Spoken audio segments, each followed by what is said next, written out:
Uncontrolled Chaos. Here I have an interview with the animator of Stars Reach video game. John, how are you doing today? I'm doing well. Thank you. Yeah, so I just got done watching the interview that you did with Corneros, and you gave a lot of great information there. I wanted to touch on a few things that weren't touched in that interview. If you guys want to check that interview out, I'm going to put a link to in the description down below. But I want to know what got you into becoming an animator for video games? Okay. Um, so a million years ago, I was in college and I was studying film and animation, Mhm. and I got an internship. And we're talking the 80s. It was a long time ago. And I got an internship with a small film company that was doing stop motion animation. And so I went and I worked for literally free or very little money doing stop motion for these TV commercials that were, done with film, not digital. It was all done in film. Everything was done, with optical printers and film, and there was no digital at that time. So that was how I kind of got the bug of professional animation. But then as time went on, I switched more over to um, uh, production design, which was more like designing the environments, designing if I was working on something science fiction, designing some of the spaceships or designing some of the creatures and monsters, things like that. But I had some drawing experience from animation, so that kind of led into that. And through that, I started doing more industrial design rather than just entertainment. And we were using a lot of at the beginning, it was just the beginning of 3D graphics that you could use on your PC. And the company that I was working for wanted to do some prototypes of some products and some toys. And I said, hey, why don't I do it in 3D? I can use 3D Studio Max to animate these things and make videos and show that to the client. And they thought, what a great idea. So I did that for a while. And then one of the art directors at the company I worked for got an offer from a game company in Russia called Animator that was working on a game called Railer, and they said, hey, can you do some of the 3D modeling and concept work for us for our game? And so that was the first introduction that I had to working on games. Was I would work on things here in the United States and send them via a 28.8 modem to Russia, and then they would Jeez. take what I did and put it in the game, in their Oh, game. that modem.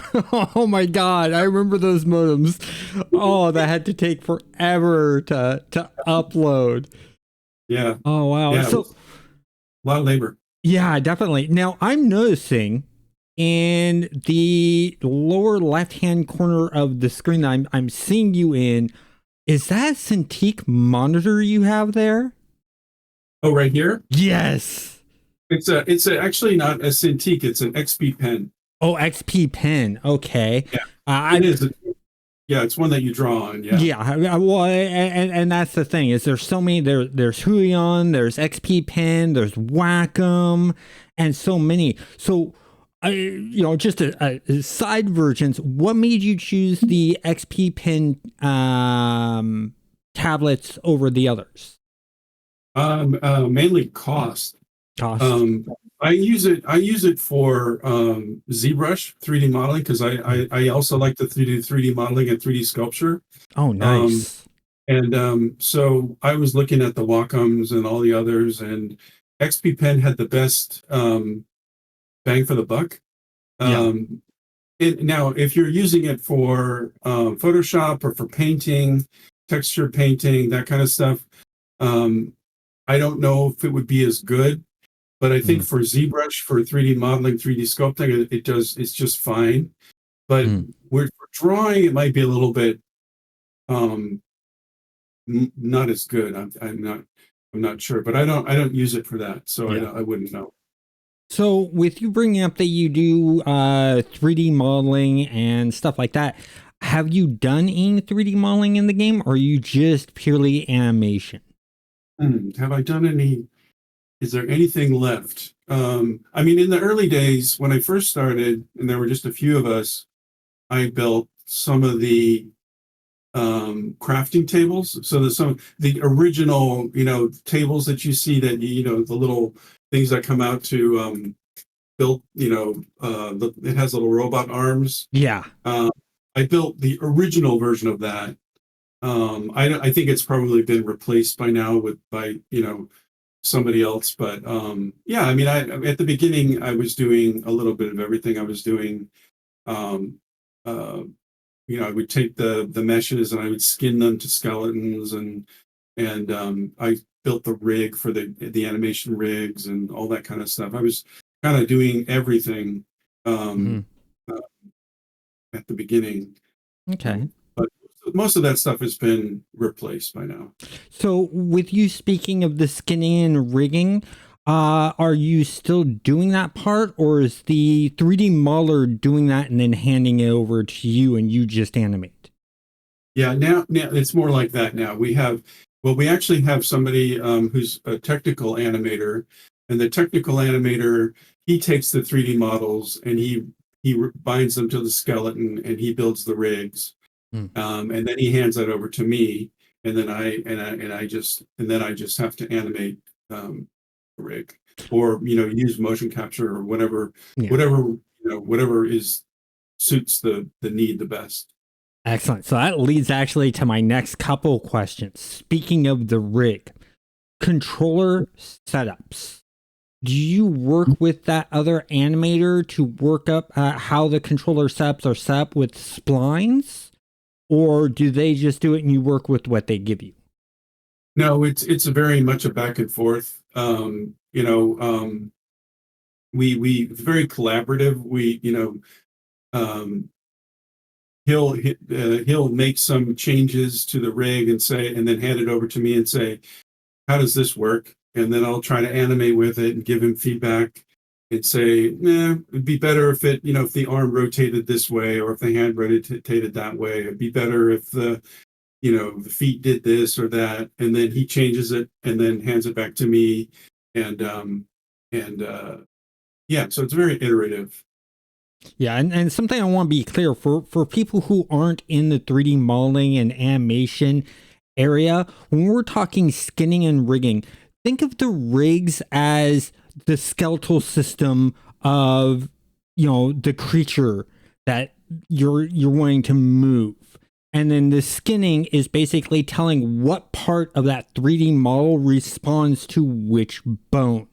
And when I mentioned controllers, they're just two-dimensional lines created for someone to be able to manipulate to like twist a wrist and bend things and stuff like that without having to select a specific bone, and all the other bones sort of follow along with that. So if you had like a spline that was a controller for the wrist and you move the wrist, the rest of the arm would sort of follow around with it, which is a really nice thing, and probably makes your job a lot easier nowadays, correct? Oh yeah, yeah. That what you're talking about is the difference between forward kinematics and inverse kinematics. Yes. And sometimes forward kinematics means that if I rotate my arm, then my upper arm rotates, then my elbow rotates, then my wrist rotates. With inverse kinematics, I can grab my hand and I can put it somewhere, and everything else just follows along with it. Yep. So if I'm carrying a weapon, I can just pin the hand to the weapon, and then the arm just follows it around wherever it goes. That makes things a lot easier. Yeah, it does, because I remember when I was learning we would learn the basics of you need to move each individual bones. Then we were Yeah. taught reverse kinematics and stuff like that. And it's like, okay, this is easy. And the teacher immediately said, the reason I taught you the hard way first is in case the easier way does not work for what you're trying to do. You know how to fall back on something harder. And, hopefully with what you're working on, stuff you've been working on now, you're not having to fall back as much. Well, I think it's it has to do with there's the situation that you're working in. Mhm. Sometimes like for example, the emotes are much easier to do with forward kinematics um, rather than inverse kinematics, just because it's easier. Animation moves in arcs, so if you notice, I'm wave my hand like this. The tip of my hand is moving in an arc. It's kind of going up and down. Um, there's an arc. And with inverse kinematics, if I just take the controller and I move it, my hand doesn't move in an arc unless I animate it in an arc. So Mhm. sometimes it's just easier. It's more intuitive to animate something that's rotating from one point rather than trying to animate it from this end and try to get the same fluid motion. Yeah. I mean, you're doing more work using inverse kinematics to do that wave motion than Exactly. just, Yeah. regular. And I 100% agree with you. Now, keeping on with the whole entire talking about the rigs and controllers, certain animators like their controllers to be different shapes. Some like them to be circles, some like them to be squares or rotated to be diamonds. What's your preferred spline layout that you like to have for your controllers? What I like is I like the controllers that take on the as close to the shape of the thing that I'm actually animating. Mhm. So if it's a hand, I'd want it to be kind of in the shape of a hand or maybe in the shape of the palm with an orientation. So Mhm. a hand is more like kind of like a rectangle. This part without the fingers. Yeah. So that way, then I know if my hand is facing this way, it's facing this way, facing this way.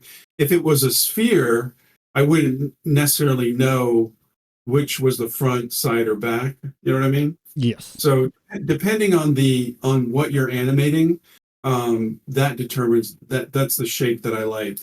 So like for the foot would be a spline cage that kind of had the shape of a foot. The flat bottom, Mhm. the flat where the toe is, it's flat on the sides. So the general overall shape is what I like the best.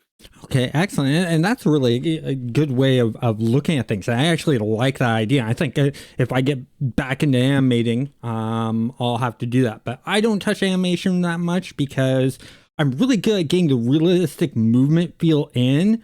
I'm always terrible at the timing.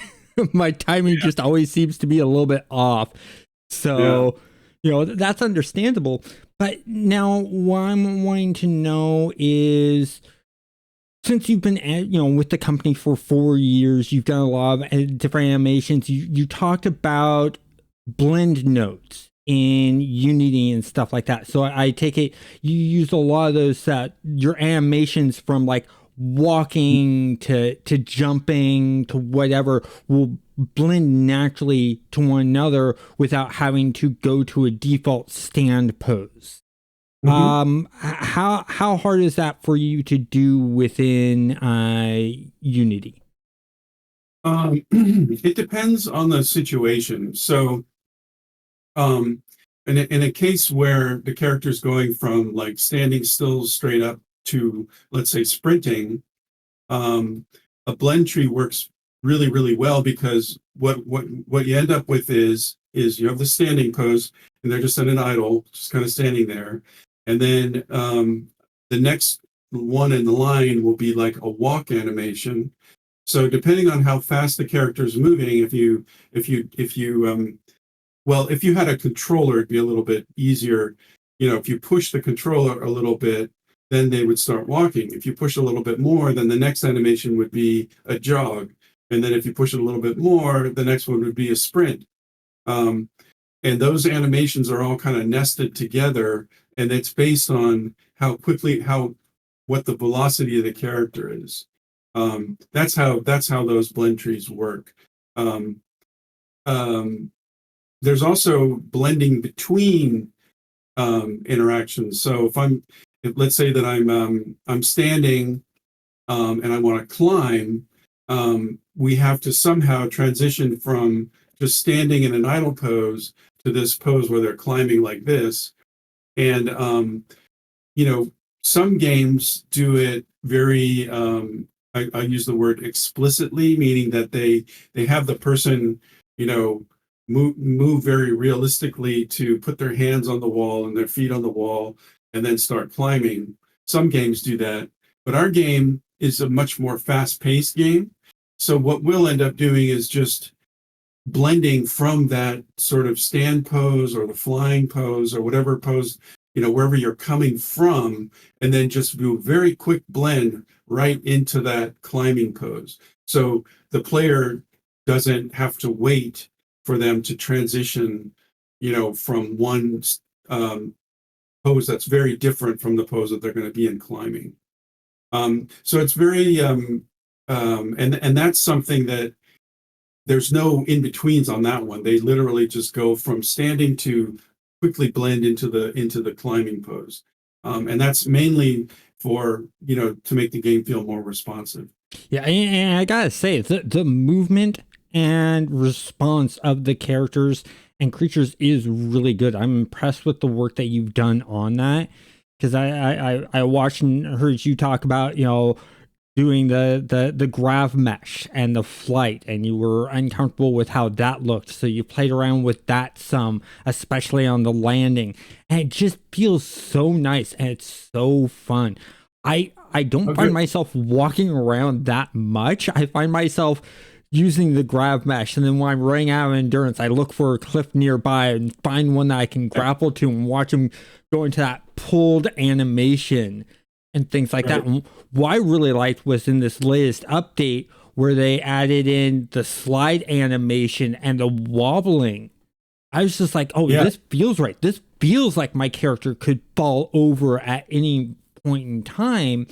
And talking about that, is there going to be any kind of setup where the character could slip and fall and you'd be doing a fall animation for the game? I think it'd be great. I mean, I think I would love to do that. And I think that what I look for is any chance to add a little bit of humor, a little bit of fun, a little bit of gameplay. Um, I push for it. So, we talk about ice. I mean, why wouldn't we add at some point, ice skating? Yeah. Why wouldn't we add at some point sledding down a snowy mountain? Why wouldn't we add, we can do all these things. It's just a matter of time and energy, to do it. But yeah, I mean, I'll always look for ways to make things look, more fun and more interesting and more immersive, to make it feel like, wow, that really feels like ice. It's not just, you're not just sliding across a slippery surface. It's cold, it's slippery, it's, you could fall. But yeah, having them fall on their butt would be really funny. And slide around, kind of spin around in circles and stuff like that. That'd be awesome. Yeah, that would be. And going off of that, when you're doing these animations, I know a lot of game developers like to sometimes aim towards realism, but keep it fun and interesting is the main point. And with the graphic style that the game's going for, do you lean more towards that sort of non-real sort of cartoon animation, sometimes being inspired by things like Looney Tunes and stuff like that? Do you ever do that? I mean, so there's so many things that affect um, uh, quote unquote style in the game. And I think that we're, um, the I always try to make the motion of the characters fit with the aesthetic style of the world. Hmm. So right now, the world it leans a little bit more real than cartoonish, stylish. So because of that, I keep the body, the poses of the body, and the motions a bit more on the realistic side. If you can see, if they're standing around idling, they're not doing snappy motion like a Warner Brothers character. Hmm. They're doing more fluid motion because I felt like that fits more with the world that we're the worlds that we're creating. Um, but at the same time, I think that um, you can use cartoony style sparingly. So, for example, you talked about falling on the ice. That would be a great place to use something more cartoony, where you're sliding across the ice, and all of a sudden their feet starts. You could do a total Warner Brothers slip on the ice kind of funny thing, and I think it would fit in the world as long as it wasn't happening everywhere. Yeah. Um, you know, so that's kind of the way I approach that kind of stuff. That's really great. And continuing with, how you do the animations, a lot of animators, can use, like you were talking about, motion capture, but besides motion capture, they'll use video of someone doing something or something doing something, or they'll stand in front of a mirror and do those gestures. And normally, you'd be doing that in an office around a bunch of other animators and artists, and they would think nothing of it. But now that you're working at home or from home, if you have people living with you, do they ever catch you like in front of the mirror or in front of a camera doing these things and just sort of look confused? Oh yeah, I mean it happens all the time. It actually, I sometimes I use people around me to I film them. I go, hey, wait, do this for me. Just I want to see how your body moves when you do this thing. And they don't know. They're like, okay, whatever, I'll do it. And then I film them, and then I put the video in the computer, and I just use it as reference. Yeah. I do that all the time. Well, that's a Yeah, great way to do it, because I remember when I was in college, when I was taking my first character animation class, I didn't have a reference for what I was doing. So I had to literally stand in front of a mirror. And at the time, I was living with my mom. My mom was just looking at me confused. What are you doing? Because I'm like doing crouches and pretending I'm looking at a gun and stuff like that for the animation. Whereas a classmate of mine did the smart thing, and his young son would do this funny little dance. So he asked his little young son to do the dance, recorded it, and then did an animation of that. And his turned out perfect, because with the recording, you don't really have to focus your mind that much on timing or anything like that. It's actually caught. Whereas when you're doing it in front of a mirror, you have to remember the timing of everything. And so I Mhm. can see why you prefer doing it by video over a mirror. Yeah, I mean, I think we when I actually when I was working on The Sims, we would use two mirrors set up so that you could see the front and the side, and then we'd have other people film us, and then you'd have almost all the information that you need. Oh yeah. So a lot of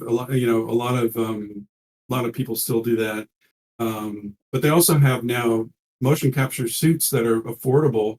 So you could literally, get a little motion capture suit, put it on, and record your motions directly into the computer, all by yourself. And I have a friend that does that. Mhm. That's what his business is.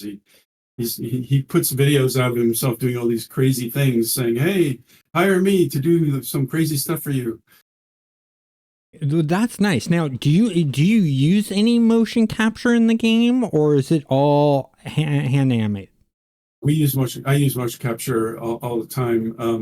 For me, motion capture is usually what I do is I'll take the raw motion capture, um, and I'll um, and I'll copy it onto our animation rig, Hmm. and then I'll go through and either pick out key poses or um, basically get the basic body mechanics. So if they're doing something where they're moving, moving their hips around a lot, the emotes, I use a lot of motion capture for the emotes, um, and I'll get it in there on our animation rig, and then I'll pick out the key poses that I like, and then I edit the timing, I edit the timing between the poses, those kinds of things to make it fit with the look of our game right now. Because if I used motion capture exactly as it was, the game would feel very, very slow. Hmm. It'd be like you moving in slow motion because humans don't move like cartoon characters. You know what I mean? Yeah. But cartoon characters do um, have to exist in the physical world that we live in. So their bodies still have to respond to gravity and force and overlapping action, all those kinds of things. So so a lot of that stuff is built into the motion capture, so I don't have to recreate it.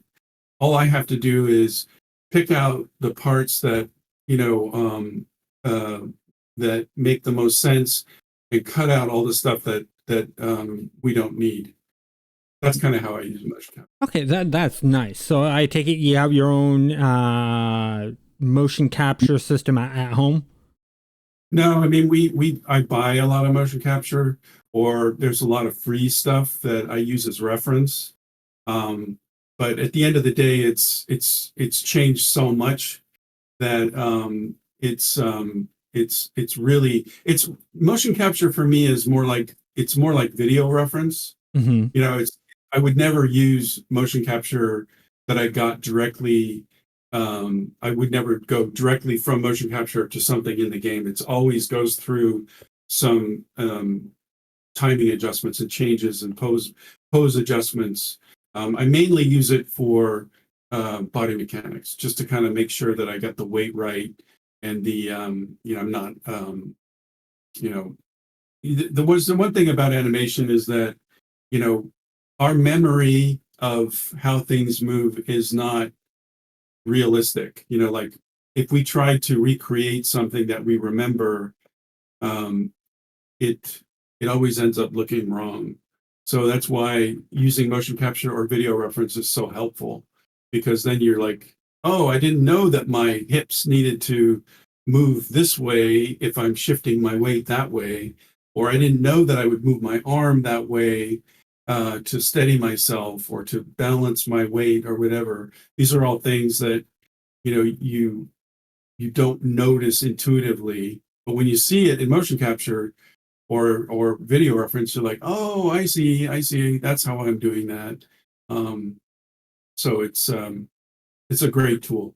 Yeah, it is. I mean, and that's also why you see animators who don't have access to those things standing in a mirror to catch and do it multiple times, is to catch those small things that most people don't notice. Because if you Right? don't animate that small stuff, someone's going to go and not know why, but they're going to go, that feels off, and I don't know why.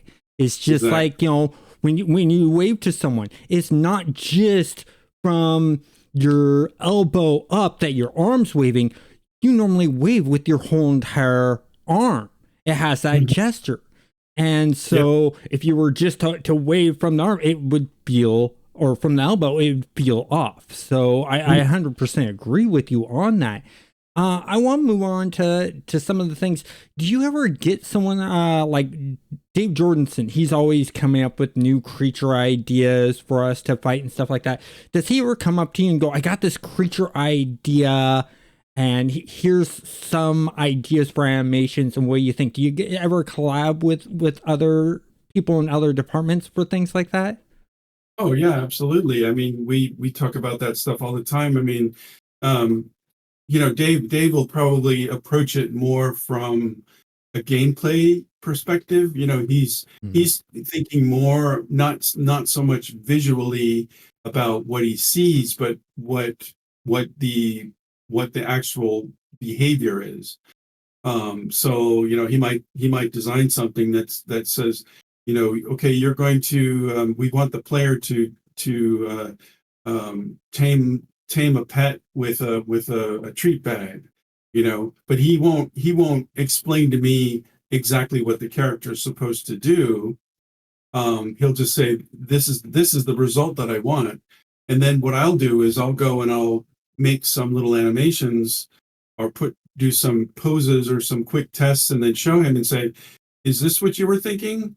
And then he'll be like, well, I didn't know what I wanted, but I don't think that's right. Or maybe, you know, maybe a little bit faster, or maybe do it a little bit more, you know, dramatic or something like that. So he'll give me feedback. We'll go back and forth about what it looks like. Um, but I think he's looking at it more from a design gameplay perspective, and I'm looking at it more from a visual perspective. Yeah, and well, and that's the thing is that also puts your stamp of creativity in the work you're doing, because I've noticed from interviewing other developers on the team that Raph and Dave, they don't micromanage and say this is exactly the way I want. They sort of give an overbranching idea and they let you guys do what you do, and you show it to them, and then they might give some critiques, and so that the back and forth is really good. And I think that's why I really like, why I think the game all around feels so good, is so many Mhm. people are able to throw their ideas in there. And I was really surprised to see that they even take inspirations with what players are doing in the game. Oh yeah, for sure. And Yeah. I really like that. Now, do you ever sit, just when you're working, watch people who are playing the game? When they're like in that the chat and they're sort of streaming what they're doing. Do you ever sit and watch that and see how they're interacting with your animations and stuff like that? And do you ever take notes to sit down and go, I need to adjust this for this reason? Oh yeah. I mean, I change stuff all the time. When after seeing, you know, watching people play, um, and it's one of those things where, you know, I take notes, and then when I have time, I go back in and work on it and fix it. Um, you know, it's there's a process of getting things in the game, and so Mhm. I have to follow that process. Um, so sometimes it takes me a while before, you know, I see like, oh man, you know, flying in space looks, you know, kind of boring. We need to fix that, but nobody's working on space right now, so it might take me a few months to get to it. But I do take notes and I do look and see like, you know, the things that people do most often are things that I go in there and try to improve, or try to make look better. You know, more immersive, more fluid. Um, you know, that kind of, yeah. So definitely, player feedback is crucial. Uh, uh, Player feedback, quality assurance, testing, um, is like I couldn't do anything without that kind of feedback. Yeah, and also, it helps improve, like you said, the quality of the game, and things like that is just always a good thing. Oh, And absolutely. so far, what is your favorite thing that you've animated in the game? Um, well, I mean, I think right now the what I like the most is just the way that the gravity mesh feels, the way that the flying feels. Hmm. Even though I don't consider that finished, to me that feels fluid. You know, it feels good to fly around in the game. Yeah, it does. Um, so I would just say right now that that's like I feel like, um, you know, um, when you work on a game with a group of people, it takes, you know, like, you know, I'm doing the animation, somebody else is working on the actual engineering, the programming that controls where the character is in space and how quickly they move up and down and stuff like that. So we have to collaborate together to get the look and feel that players like. And that is one of the cases where I feel like it kind of came together nicely. That's just the one that I'm thinking about right now. Is that feel pretty good about.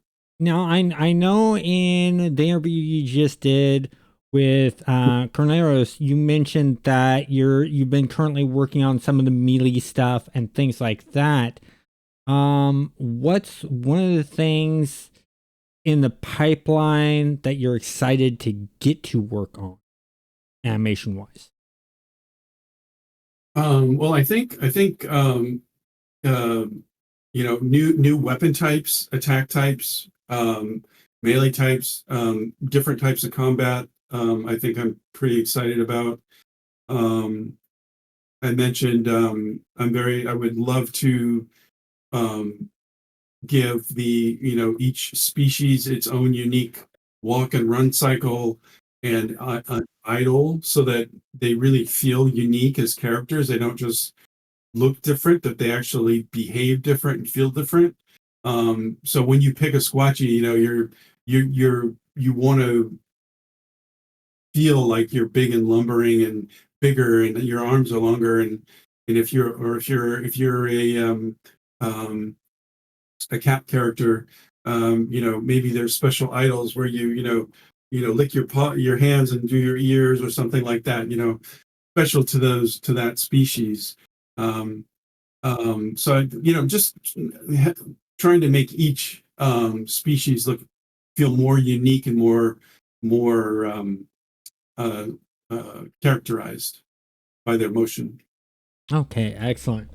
Yeah, I'm working up a write up that I want to send to the suggestion box about a weapon. I want to do a futuristic shield and like energy javelin type thing that could be a melee range thing.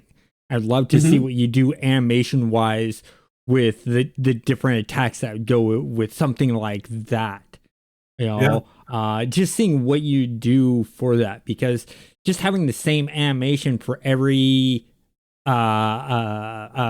ability you hit gets very boring and monotonous. So no, I want to add I would love to add more variety and more style and more sort of special attacks and super attacks and and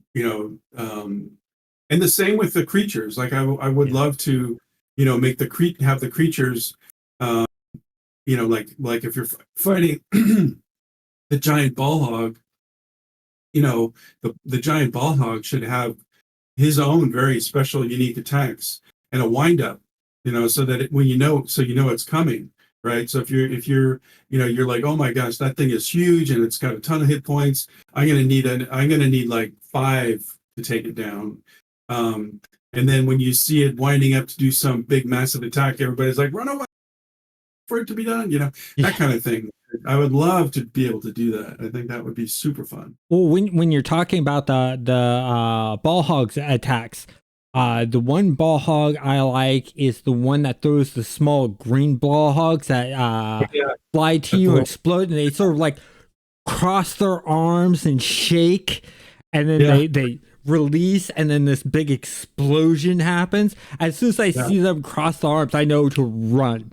So it's animations like that where you're giving a cue that something's going to happen without actually putting a marker on the ground or any indication. I really like that, and I like the fact that you paid attention to detail in doing something like that. Was that your idea, or was that suggested by another developer to have the ball hog sort of do that type of animation? Well, so the way that happened was they'll tell me, they say charge attack, right? So I think, what does charge attack mean? And then they go, well, it means that they charge up and then they attack, and that's pretty much all they say. And so for me, that's my idea of a charge up, is for them to kind of go in like this and then shake a little bit and then go blah, because that's it looks to me like they're charging up something, and you better run, right? Yeah. Well, you did a great job with it because I always see that. And I'm just like, oh crap, get out of the way. You know, and that just makes it for a lot of fun. I mean, one of the things I would like to see is in a change in the game is we got those gas hogs that when you uh first kill it, it just gets bigger, and then you kill it again, it gets bigger. And right now, what I'm seeing is it just sort of, I see a blink of it, but because I work in the industry, I see that little blink where it's just sort of, it's not actually scaling up, it's just sort of changing the size and stuff like that. I actually like to see sort of like some kind of animation there Yeah, of scaling to happen there instead of just the particle bike. I think would make that pop more. But once again, you guys are in pre-alpha, and yeah, so that's something that's gonna happen. Either in the beta stages or maybe even post launch type thing, because that's, to me, that's a minor gripe and doesn't need to yeah. be fixed. And that leads to the next question of when you're given a set of tasks to do. I know right now with things working towards 24/7, you have the 24/7 list and then things like that. How do you prioritize your, let's say, your 24/7 list of what comes first, second, third, so on and so forth? I prioritize it based on if there's features that are must have features, or features that Dave and Raf think are the most important. Like, absolutely, these are like, we have to have this ready to go. It has to be as best as it can be. That's what I'll focus on, is making sure that I've gotten everything to at least a level that I feel comfortable as players can see. Um, if I get to that point where I'm like, okay, I've covered all the bases that they talked about, then I'll start to look in um, to things that I can improve after that. Like, we're not adding anything new. We're just looking at, like, how can we enhance. So, for example, if it was um, sliding on ice, just to pick the thing that we talked about earlier, um, I would look for, like, how can I make that a little bit better? How could, rather than going like, oh, I can't add a whole nother fall down animation. There's not enough time for that. But maybe I can make what's there look better.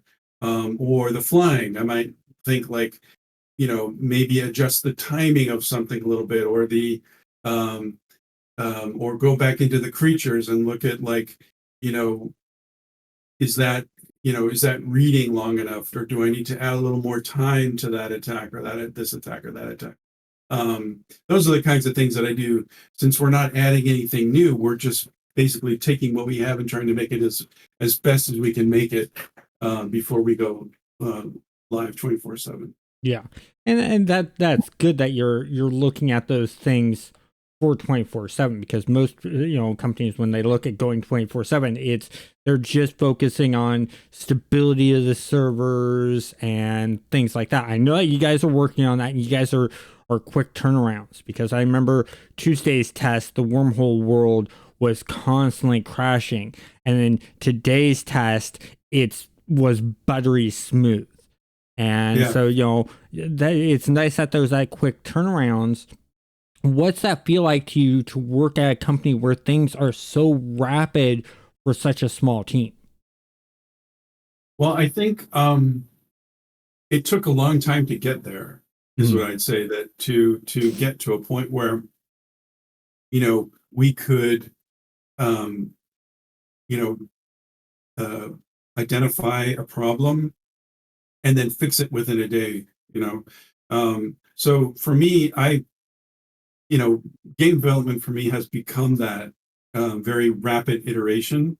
So once the system stabilize, if a designer says, or somebody, a producer says, hey, we really like it if this thing happened or if it happened differently. Um, Being able to just, go in there, change a few things, um, and then make a new build of the game and have it be updated and fixed within 24 hours is um, is super awesome. Like, I mean, I love working that way. I love, when if right now, if somebody on the team or a player said, or, that, there was a decision made, I guess I should say, that, oh, it'd be better if they did this when they fly, or it'd be better if they did this when they did this kind of attack. Like, I can do that within 24 hours now. I can go do it. I can test it locally, and then I can submit it and have a new build of the game the next day. Um, so I think that's the best kind of game development there is. Yeah. Um, And I agree with you on that. Now, I want to go back to in the last interview with Cornelius, you mentioned that you use Maya. What made you choose Maya over, say, 3ds Max or Blender for doing animations in? well, Maya became the industry standard for animation because um, in the early days of when, so if we go back a number of years, when people were deciding between 3D Studio Max and Maya, 3D Studio Max didn't have a curve editor. Mm-hmm. So it meant that any keys that you placed, you couldn't see the tangents on the curves or anything like that. Um, so, and for animators, they, really need to be able to see the curves, of the motion curve of any object. And so Maya had that at the time. And so companies, and animators just said that, well, that's what we want. Mm-hmm. So it's just wherever I've gone now, whatever company, like when I joined Playable Worlds, they had already picked Maya. Blender was almost at a point where it could have been used, but they chose Maya just because it was the industry standard. And there's you have a whole company behind it. Yeah. Um, but now these days, I'm pretty confident that you could use Blender um, or 3D Studio Max. They've come to a point where you could use them, and it would be just fine. But generally, the reason it's chosen is because it's still the industry standard for animation. Yeah, and those curve editors are very important because what John's talking about with curve editors is in animations, when you set those keyframes, it does this basically one speed setup. And what curve editors allow you to do is speed things up and slow things down to make things feel more realistic in movement. Because when you wave your arm, it doesn't just go one speed. It has a speed up to a max and then sort of a slowdown. That's where the curve comes into effect, and playing around with those. And that's, yeah, I mean, that's half of your job besides just moving the body parts, is playing around with the curve editor to get things done right. And, I know it can be a real finesse type job because, like you were saying with the Sasquatch characters, so the cat people doing those different animations, those the animation may look similar to what a human does, but you're probably going to go into those curve editors and adjust things. So like a Sasquatch, the up, it's a bit slower of a move to the top, whereas a cat, it'd be a lot quicker, snappier motion type Yep. of situation. And that's where the artistry of animators like you come into play. I now want to move into actually playing Stars Reach. So what is your favorite thing currently to do in Stars Reach? I think what I like doing is digging very deep tunnels. I'm there with you. I've said Like, so many times I'm addicted to the I love, digging. and I love that feeling of digging deep and then finding something like gold or finding Uh, uh, ruby or something. I mean, it's very rewarding to find something that seems rare on a planet, mm, um, and rare and valuable. Um, that to me is probably still my favorite thing to do. And I do love going into space and landing on the asteroids and mining on the asteroids. And I've actually, for a time, my fascination was seeing how quickly I could get to the center of an asteroid. Like keep digging and digging and digging and digging until I get to the inside. yeah. Um, I haven't done that in a while, but um, yeah, I really like, and I really like playing with the flow of water. So like what I'll try to do is find a place with a lot of water and try to create, like a little stream or a river and then play with it, play with it, feeding into something else and then freezing it and heating it up and playing with the environment and um, trying to experiment, with the way things behave in that game world. Yeah, and that's I agree with you. Now my question is how often have, because you like digging, how often have you buried yourself by mistake? Um, uh, I don't think I've actually buried myself, but I have buried other players. So I did that Please, to Rod the other day. He didn't even know it was me. He was he was probably he was probably away from his keyboard, and I used the extractor. He was standing, I think, on some kind of sand or something like that, and Mhm.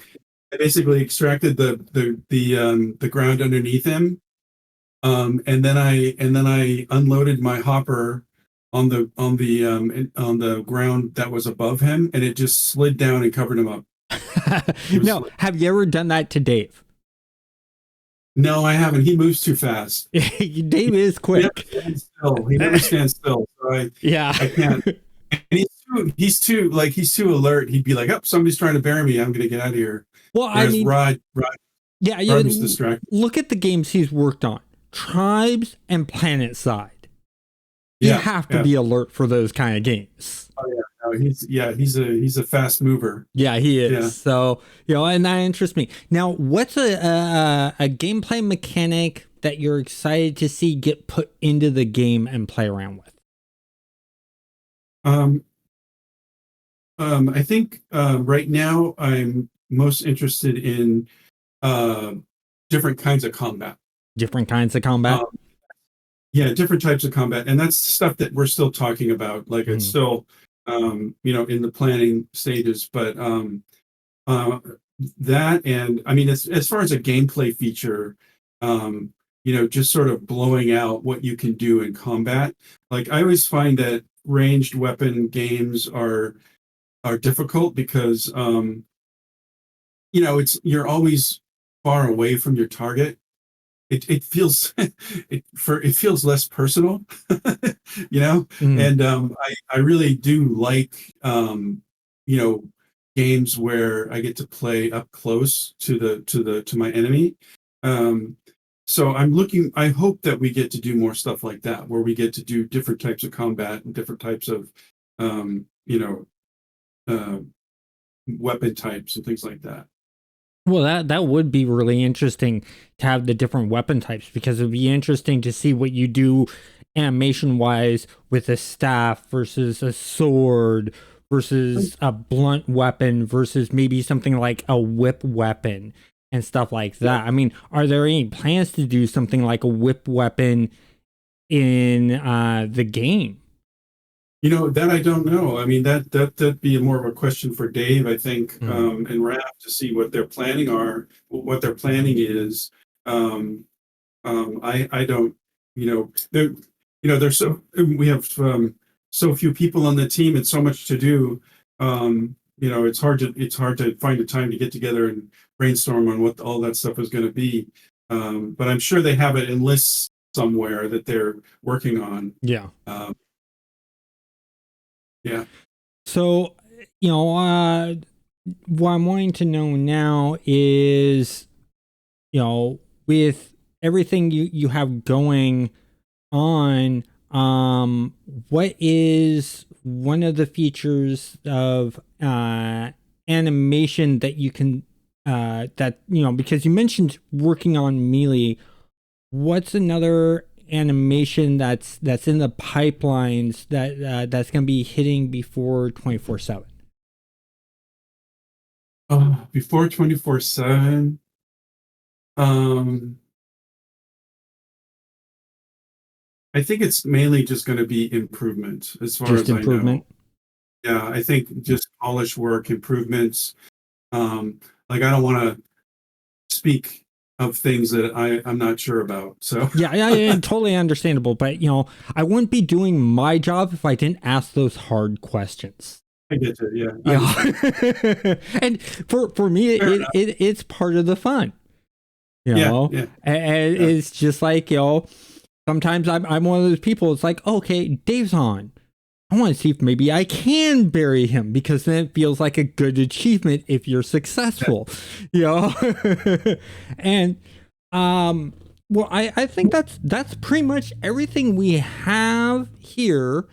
Okay. Is there anything that you can give us hint wise to expect in the future for the game? Well, I think in general, what I can just say that what I'm looking to do is make, any chance I get is to make the world feel motion wise to feel more connected.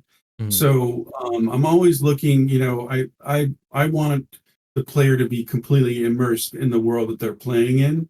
And to me, motion wise, that means that, um, if the character's cold, they'll play like an idol where they're cold. If they're hot, they'll play something where they look like they're hot. If they're tired, if they're exhausted, maybe they won't move as fast. Maybe they'll slow down. Those are the kinds of things that I will always be trying to push for, is to create that more immersive feel, so that you can completely forget about reality and just dive into the game world and feel like you're really there. Yeah, sort of like how they put in the shock status into the game Yeah, with some of the new attacks. There's no animation to that of the character looking like they're being shocked. There's right. no shaking of the Yeah, body or anything. And I'm pretty sure that's something you would like to work on so, and well, put actually, in. now that you mention it, one thing that we just added was knockback. Yeah. So now, if you get hit with a creature hits you with one of their, I'm not sure, the gravity attack, um, you knock back, and that's just one example of a million things that I want to do like that. Hmm. Where you get knocked back, or you get you slow down, or you speed up, or you whatever, based on what's happening in the world around you. Your character will react to that. Those are the kinds of things that I want to add a Yeah. lot of. And that's the thing I noticed is I'm not seeing any ragdoll physics in the game. So things Not like yet. the knockback and things like that, you're having to animate to That's put right. into the game, and that has to be called when it happens. The game Exactly. doesn't just naturally go, oh, okay, this person gets knocked back, throw the ragdoll physics on it, it's all done. That's right. Yeah. Which just adds more onto your plate. But I'm pretty sure you enjoy animating and you're having fun with it. Yeah. Absolutely. Yeah. Definitely. So I did come up with one other question that just hit my mind. When you get a bug report from a player, how would you like that bug report to look? Do you like it where it's a step by step of what they did to get to that bug, or do you prefer it in like a paragraph form? I think it's very helpful to have the reproduction steps. So, and I know sometimes that's tough because you're just playing, and then something weird happens. Um, the if you The most useful bugs to me are ones that are easily reproducible. Hmm. Um, and so um, I the way that I capture bugs is I identify it and then I'll reproduce it. If I can keep reproducing it, then I take video of it, Hmm. and then I'll write up the steps that I got there to that. Just steps, basically. Do this, then do this, then do this, and then here's the result. That's the bug. Um, that's how typically I record bugs. But I know that that's not always the easiest thing to do.